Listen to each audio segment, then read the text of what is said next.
Halo guys, hari ini kita bertemu dalam acara podcast Good and Bad Practice. Nilai-nilai dasar ASN, pelatihan dasar CPNS tahun 2021, Angkatan 5, Kelompok 4, Tim Merah, Kementerian Desa Pembangunan Daerah Tertinggal dan Transmigrasi, dengan fasilitator Ibu Dokteranda Nora Ekaliana Hanafi MM. Ditemani dua teman saya yang dari generasi milenial dan generasi Z, dan tentunya cantik-cantik, yakni silakan memperkenalkan diri, tentunya saya dulu dong. Saya Edi Wibowo dari Direktorat Jenderal Desa dan Perdesaan. Ya, Desi silakan. Halo, aku Desi dari Sekretariat Jenderal khususnya Biro Umum dan Layanan Pengadaan. Halo semuanya, aku Widi Nur Heidiati Ahmad dari Direktorat Jenderal Pembangunan dan Pengembangan Kawasan Transmigrasi. Sip. Nah, teman-teman, kita mau bahas sesuai judul ya, Good and Bad Practice nilai-nilai dasar ASN. Dimulai dari aku ya. Akuntabel nih ya. Contoh good practice-nya nih ya.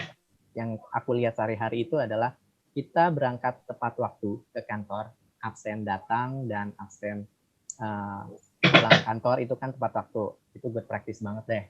Kemudian kalau bad practice-nya dari itu, karena masa pandemi ini ya, jadi kayak ada beberapa orang yang memanfaatkan karena absennya manual, jadi dia datang siang, sama pulang lebih awal, atau titip absen aja, orangnya kemana, itu kan udah kelihatan banget kan ya, bad practice-nya kan. Kemudian ada lagi contohnya yang good practice-nya adalah kita ada mengupload kegiatan direktorat ke medsos. Jadi masyarakat tahu kegiatan kita, aktivitas kita di kementerian. Kalau bad practice-nya sendiri, kayak misalnya ada beberapa orang yang kerjaannya cuma main handphone aja, posting-posting hoax gitu kan. Itu kan kebalikannya tadi ya, tidak produktif lah ya gitu kan. Itu sih yang aku lihat sehari-hari. Mungkin dari Desi bisa contohin dari etika publik mungkin?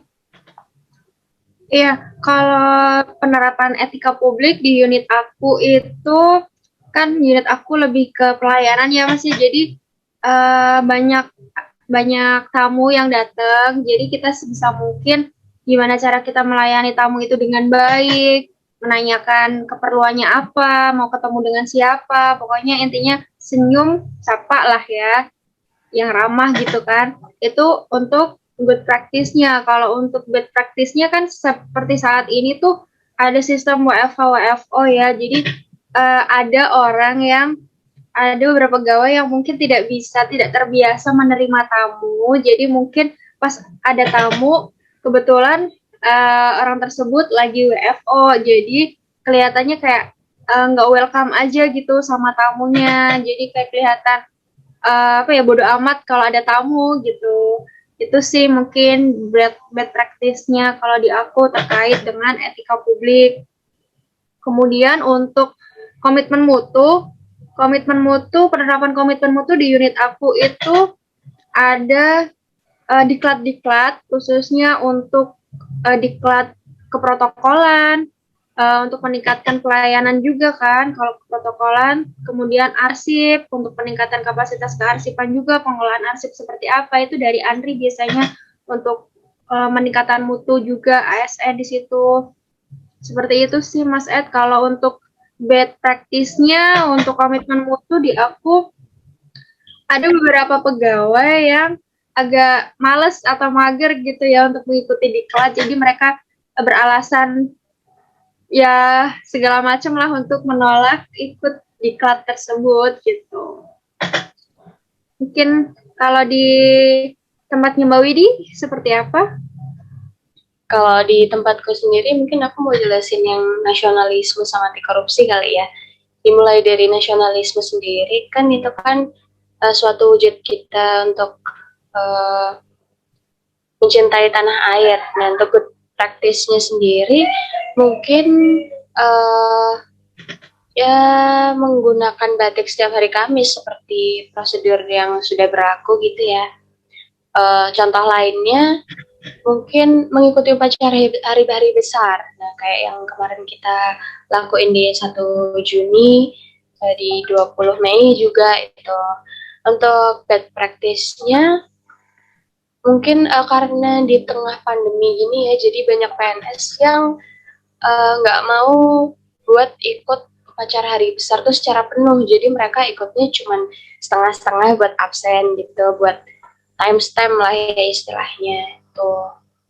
Kemudian kalau untuk yang anti korupsinya sendiri, mungkin good practice-nya berani melakukan penolakan terhadap hal-hal yang menyimpang. Contohnya markup harga hotel saat berjalan dinas, atau misal markup harga transportnya gitu.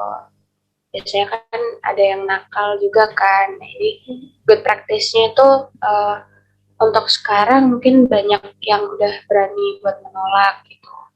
Kalau untuk bad practice-nya, selain dinilai akuntabilitas, pulang tidak sesuai jam kerja itu juga termasuk dalam perilaku korupsi ya, korupsi waktu. Gitu. Banyak juga pegawai yang suka kayak yang tadi disebutin sama Mas Edi, pulangnya nggak sesuai dengan waktunya, misal pulang duluan atau dia bikin-bikin lah istilahnya, memalsukan waktunya gitu. Untuk contoh lainnya mungkin memasukkan nama pegawai yang tidak pergi dinas sebagai pegawai yang pergi gitu. Jadi kayak nama palsu gitu. Ya, dapat uangnya gitu. Kepentingan penyerapan ya Iya. alasannya. Mungkin itu Mas Ed yang bisa aku share. Ya, mungkin pada apa kita juga kan sebagai pegawai baru ya, kita kan jadi bisa menilai sendiri gitu kan ya, good and bad practice, nilai-nilai dasar ASN yang sehari-hari kita lihat gitu kan. Kurang lebih sama ya gitu kan. Jadi kayak gimana? Iya, kurang lebih setiap unit permasalahan ininya sama sih ya. Iya. Permasalahannya. Iya, mudah-mudahan kehadiran kita juga bisa membawa perubahan ya, agent of change.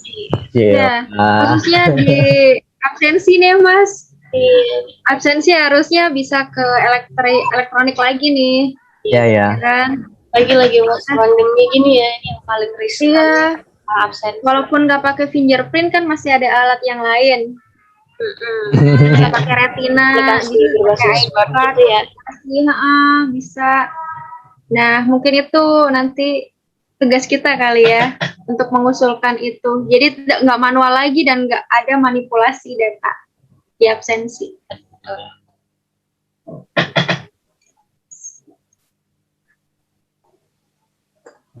Ada tambahan lagi mungkin guys? Kalau dari aku sendiri cukup Mas Ed. Mas Ed mau sharing pengalaman di unitnya? Paling kalau ini apa sih kayak macam penerimaan disposisi ya, kadang suka telat gitu loh. Aku nggak tahu ya dari mananya yang bikin telat gitu. Pokoknya tiba-tiba ini ada disposisi ini gitu kan. Ini kan udah lewat, malah udah lewat gitu kan. Jadinya ya udah kita neruskan aja gitu kan. Entah dari susah ya terlacaknya. Iya gitu kan. Kan kita hanya menerima kan. Jadi kita mengkonfirmasi ini sudah telat gitu kan. Next bisa H-1 misalnya seperti itu. Itu aja sih palingan. Soalnya juga nggak terlacak ya, itu dia macetnya di mana gitu. Susah ngelacaknya. Iya, mudah-mudahan kehadiran kita bisa membawa perubahan yang lebih baik ya ke depannya ya. Oke guys. Amin. Sebagai ASN, ya bisa langsung ya? Iya, silakan Mas Ed. Sebagai ASN generasi milenial dan generasi Z atau yang sering kita dengar ASN masa kini, kita harus mampu menjalankan nilai-nilai dasar ASN yang dapat memberikan contoh yang baik kepada masyarakat. Sesuai fungsi ASN itu sendiri, yakni pelaksana kebijakan publik, pelayan publik, perekat dan pemersatu bangsa. Demikianlah podcast Good and Bad Practice nilai-nilai dasar ASN dari kami, Angkatan 5, Kelompok 4, Tim Merah. Semoga bermanfaat untuk kita semua. Sampai jumpa di kesempatan berikutnya. Terima kasih. Terima kasih, Kak. Terima kasih semuanya.